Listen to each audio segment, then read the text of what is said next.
And welcome back to the Soccer Life Mastery podcast. And today, oh my gosh, third episode in a row. Oh my gosh, dude, yes. we got guests for days. Oh We're going to get more gosh, and more. it's getting so much better. So the next guest, not today, in the following one, Cristiano Ronaldo. Stick with us, don't forget, it will be so cool. In our dreams. Yeah. But I got my friend, he's an absolute legend. I played with him maybe a year ago or 2 years ago, I can't remember, at Vipers. But this is going to be a super special podcast episode where, you know, he played in the UK, he played in America, he played in Australia. So for players that do want to play overseas, well, this is the man to speak to. He's going to share his experience of you know, things that maybe he's gone through, things that he learned, things that he goes, crap, you better prepare for whatever. Who knows? I'm going to learn.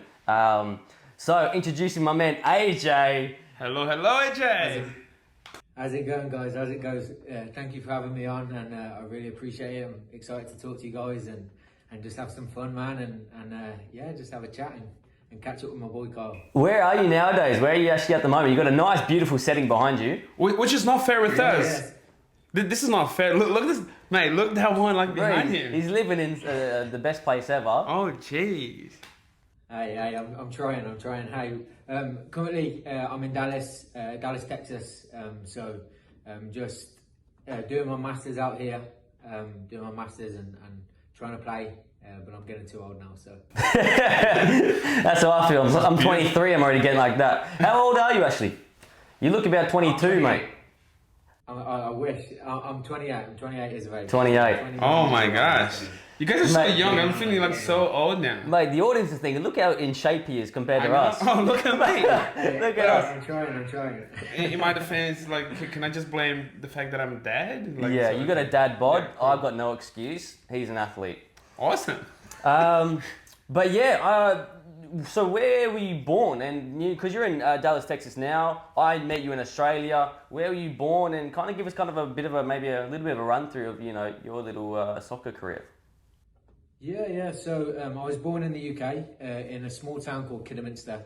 It's just outside of Birmingham, that's where I started my career. I started my career at a Sunday League team called Mustin Rangers. And believe it or not, I used to be really fat. I used to weigh about, about 75 kilo when I was, I want to say about 10. So I was really fat. Couldn't run, was out of breath. I was born in the UK, started my career in Sunday League, and then played right through until I was 18 in the academy systems, and moved to different parts of the country and played in the academy systems in England.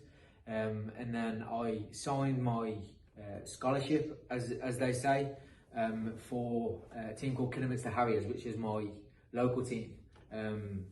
It was, at the time, it was Blue Square Prem, which is the Conference Prem now, I think it is. So lower level stuff. And I played 3 years there with Kidderminster. Then unfortunately didn't get my pro. So I came out here to the US doing a scholarship in the college system over here. So I was out here for 5 years and played full time and really enjoyed my time out here, and got a degree from it, which is amazing. And then after my 5 years in the US, I was like, what do? I want to continue playing. So I went back home to England. I was lucky enough to go back in with Kidderminster, the team that didn't give me my pro. I was playing for them for about 8 months altogether. Just financially it wasn't working out, and just wasn't getting, as all footballers do, wasn't getting my chance, wasn't getting any luck. And so I was, if I'm honest, guys, I was really down. I was really depressed, and if that's what you want to call it, I was just demotivated, very demotivated to play and stuff like that, because I've just worked my backside off to get somewhere in the game for the last 5 years in the US, and I overcome so many things and stuff like that, and I'll get back home thinking, yeah, this is my chance now. I'm gonna kill it. I'm gonna smash it, and it didn't work out for me. It just didn't work out. So yeah, that and then I was sat in England, and I was just like, what do I do now? And I was very financially, let's just say, I didn't have a penny. Well, tell a lie, I had about $50 in my account, and I got a phone call. I got a phone call from a team in Greece. They must have seen me play through online and through our friendlies and stuff, and through the games at Kidderminster. And they was just like, do you want to come for a trial? And I was like, I don't have anything else, right? So I got on a plane, I booked a one-way flight to the island of Catalonia, and it cost me, I think it was like $48. So I had $2 left. Luckily, they looked after me with food and accommodation, but it was crazy experience. I got off the plane and I went training the next morning, and my first touch of the ball, as Kyle knows, I'm not a left-footed player, I'm a right-footed player. Ball come to me edge of the box, I hit it with my left foot and it went straight in the upper 90, like straight in the top corner. And everything, I'll be honest guys, everything else, I passed to the side and I passed back. That was it. That was my glory for the one session. And the coach came up to me at the end of the session, and he wasn't really he couldn't really speak good English. We had an interpreter. He couldn't really speak good English, and he said, "I'm going to try and do the accent," but he was like, "You stay and play. You stay and play." And I was like, "Yes, of course." Like thinking he was extending my trial, my tryout, and he goes, "No, you sign." And I was like, I just froze, and I was just like, I couldn't answer him. I was literally frozen. I was frozen in time. I couldn't like speak because I've worked my back end off to get to this point, right? So I was like, yeah. So I went to the training ground and I signed my contract, and that was the start of my career. If I'm honest, that was the real start. At the time I was 24, I think I was, yeah, 24. Yeah, 24. So he's there like for 12 years. Is that what I'm saying? Like, how long are you there now in US? I've been in the US altogether about 7 years now. 7 years. Yeah. So, 7.5 years. did you pick up any accent, like just changing totally the subject? Or not really? You're still like with the British one. So you're still doing like your British. 100% British. Yeah. So I feel like I'm a bit of a mongrel. I feel like I say certain words in the American accent, I say certain words in the British accent, and you Aussies have had some impact on me. So yeah, it's a bit muddled up, and I'm a bit like a mongrel. So. One thing I do want to mention, because I know the kids at home will be in the same boat for some reasons. You mentioned that I think it was at the end of when you just got back to UK, or towards the end of the US. You said you were demotivated. You just was, quote unquote, your mental health wasn't great. There was issues. How did you did you do anything to try to overcome that or push through, or was it just the fact that you were lucky enough to have Greece contact you, or did you have to? How did you push through and keep training, or did you want to just give up? So for me, I'm a very big believer, and I've done other podcasts and stuff before, and I'm a very big believer of law of attraction and how to motivate and how to really find that inner motivation and that visualization. And for this moment, guys, it happened in my mind. Me signing in Greece, I didn't know how it was going to happen, and I didn't know it was going to be in Greece. But this moment of me signing a contract, I had seen 1,000 million times in my mind. I used to walk to school, and I used to go to sleep at night, and I used to sit there with my eyes closed and just visualize me signing a contract so in detail that I knew the texture of the pen, I knew the color of the pen, I knew the feel of the paper, I knew what was around me in the room. I'd seen it 1,000,000 times in my mind, and at that moment when I was in England and I didn't have any luck, and I was sat outside with my mother, and I knew that my purpose was to play football, man. I just knew that my purpose was to play ball, and I was sat there again, demotivated and a bit down, because of getting a no and not getting what I want and stuff like that, and being impatient, I guess. But the biggest thing for me was, even going through all of that hard times and then no's, having that belief in here and in here of knowing that I was going to do it, knowing that I was still going to sign my contract at 24 years of age, knowing that I was still going to do it no matter what I was, no matter how it come to me. I just knew it was going to happen. I knew it in here, bro. Like, I knew it. I can't really explain it, but I just knew. I knew that it was going to happen. And I feel like, to answer your question in a different way, and for the kids at home, is I feel it's just having that self-belief of knowing that this is what I want, this is what I've worked for, I've not cut any corners, and I'm going to do it no matter what. And I don't care where I have to go to do it, I'm going to do it. And just having that inner belief that, you know what, when you got them no's and it's not right and it's not nice, and it's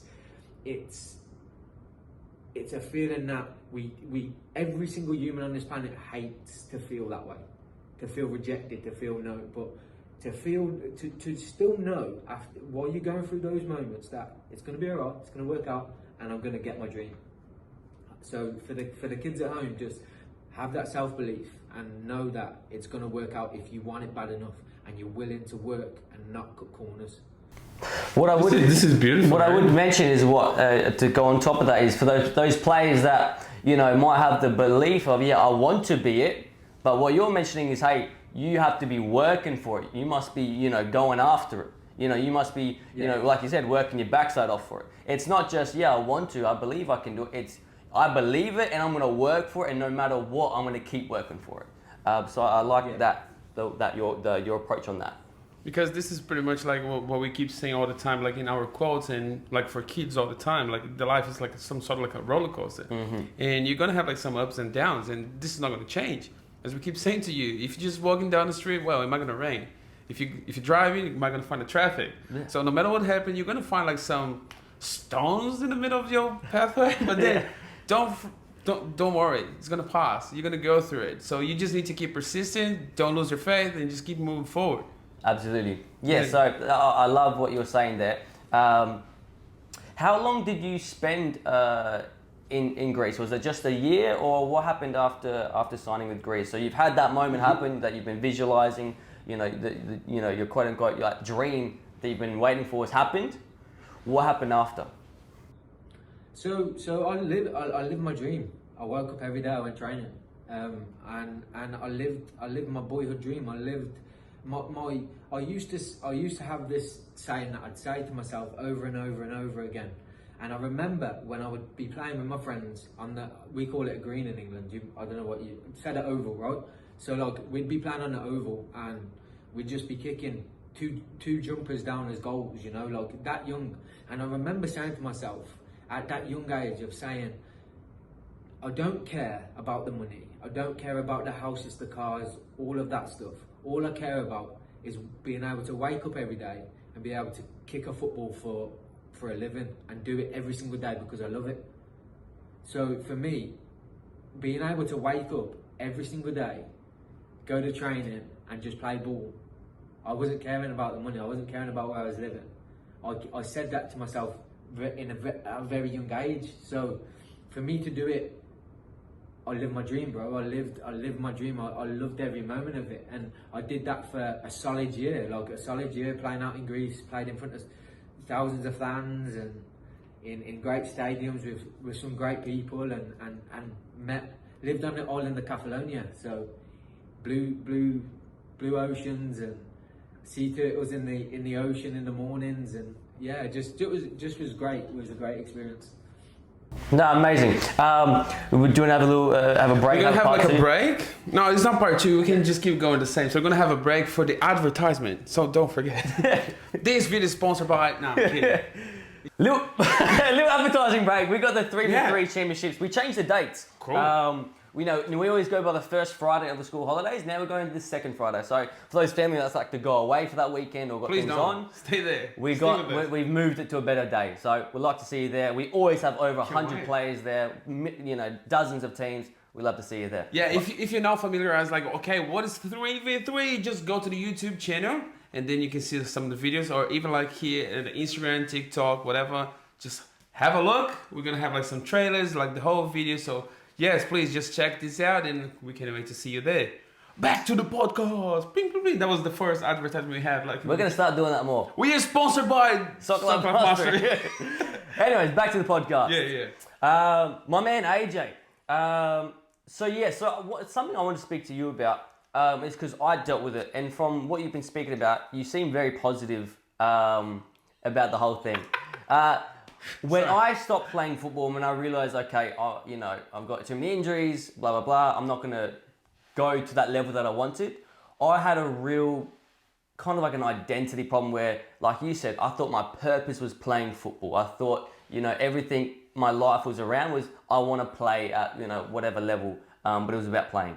And when I realized eventually where my body just wasn't coping, I just had issues, I went through such a dark time after I decided to stop playing. We're thinking, what do I do now? I've got no purpose. My entire purpose was football. What now? Did you go through any of that, or because you seem quite positive about the whole thing? Definitely, yeah, definitely. I think as players we all go through that. It's a time what we don't really know what to do, how to focus, how to wake up in the morning. Honestly, like it's very difficult. But for me, I've always been this type of person that, regardless, yes, I work towards my dreams. Yes, I work towards my goals and what I want. But for me, it's like, I know that doesn't define who I am. I know that it's not, football was never forever. I knew that football was never, and that might sound very generic, and it might sound like, he's just saying that, but I always knew from a young age of having this dream. I knew the dream wouldn't be forever. I knew that I wouldn't wake up when I'm 50 years of age and still be playing football. I knew that, and I think a big part of me, even though I've struggled and sometimes still do struggle, of saying, like, you know what, I really want to be playing at that top level again. Even though I do struggle with that, I still know that it's just a transition. It just doesn't define the whole of me. And I think if you can really sit there and like understand that soccer doesn't define, for me, AJ Bannister, I think you can live with those moments better, and you can push through them better. Maybe even if it's missing the game, you might have been injured and you might have a certain injury that puts you out for, I don't know, 8-9 months, a year. It's just knowing that, you know what, soccer, football doesn't define me, and that I'm gonna be okay. I'm gonna push through this, I'm gonna get through it, and it's just understanding the moments, understanding those moments and those increments that, okay, it's really bad right now, but it will be okay. Yeah, this is cool. We've spoken a bit, and you spoke a bit. It's kind of having the metaphor about seasons, where inevitably winter's gonna come, and there's no avoiding it. But as the same, spring's gonna come, summer's gonna come. So having that understanding, okay, that's how life goes. From nature to everything. There's gonna be bad times. There's gonna be good times. And I know, when I was in that situation of feeling really bad, no words could help me. If you said, summer's coming, I said, I don't care about summer. I feel horrible. I don't, it's really hard to understand that when you're going through those dark times. But I do think it's good to start talking about this and people understanding you're not alone. A lot of people go through this, whether it's an injury or whether it's, after football, whether deciding to stop playing football to go to education or whatever. I think having a community of people going, hey, look, you're not alone. We've been through this and we've come out better, from us, from playing football to not knowing what to do, from loving the academy, loving coaching other kids. Now this would be a better dream than I could ever thought. If I chose playing football, having this academy, I choose the academy every time. But if you asked me that a year ago or whenever I started 2 years ago, I think I just want to play football. There's nothing else I want to do. If it's not playing football, I don't want to do anything. Which is a very bad thing to have that mindset. But that's where I was. But don't you think that we have that sort of like moment because like we create some sort of like for example, in your case, you went to Italy, so you're like, okay, I'm getting there. Yeah. And then you start like having like people doing like your scout and everything. Okay, so I'm doing great. So you have like your YouTube with the highlights and everything, so ready to give it to some clubs if in case you need it. Yeah. And then, as you mentioned, like we know, like so when we are trying to go through that path, we know okay, it's not going to be forever. And then after I quit, I need to see, okay, am I going to be a coach? Am I going to do something else? Because I want to be still involved to soccer. But then having that moment, like of a terrible injury or like maybe for a club to say no to you, and then you have no other clubs like wanting you. So then, okay, so what do you go? So you kind of like get depressed. But then even though like when people just come to you, as you mentioned, like there was no words that could make me feel better. No. And then at the same time, like, so you understand everything, you understand the issue, but like you don't want to accept or what, like things that just happening. So it was pretty much like that sort of situation, something that happened to every single one of us. So it's even when you don't understand at the time, I think the best option for you is just get a mate and say, mate, look, I'm going through this, even though he's going to say something to you that you don't agree or don't believe or just are not happy with it. Just keep trying to find someone to literally like talk about it because this is important. Because we know like a lot of people just go through like a really, really dark case scenario that it's not the case, of course, but I think personally, I think a good thing is never forget the love for the game, man. We all love that, right? We all love this game. This is what this game has done so much for all of us, right? We sit here and we can talk about the game and we can say we've done this and done that, and you know what? Even those people that play right at the top level, some of those guys that won the Premier League, some of those guys that won the Champions League, it always comes to an end. But your love for the game and your enjoyment for the game never goes away. So I think in moments like what you're saying is we need to get a mate and we need to remember the good times, remember the enjoyment, remember those fun times that you had in the park or you had playing a game or whatever that may be, whatever gave you that enjoyment. Remember them and be grateful for it. And I think that gratitude for the game can really help you push past feeling the way that people do, like the identity's not there, or it's I feel really negative right now, I don't know my identity, I don't know which way to push or go to now. Just have that gratitude of what the game actually gave you.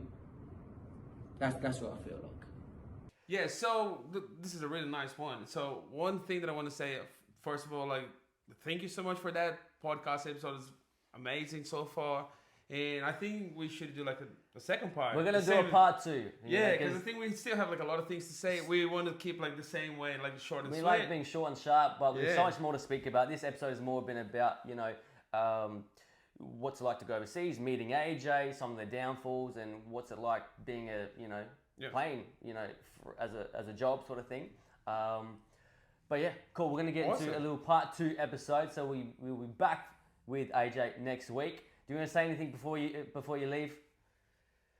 Keep working, kids. Keep working, and I look forward to speaking to you guys in part 2. Be resilient, be persistent. We'll see you in the next one. See you guys. Bye.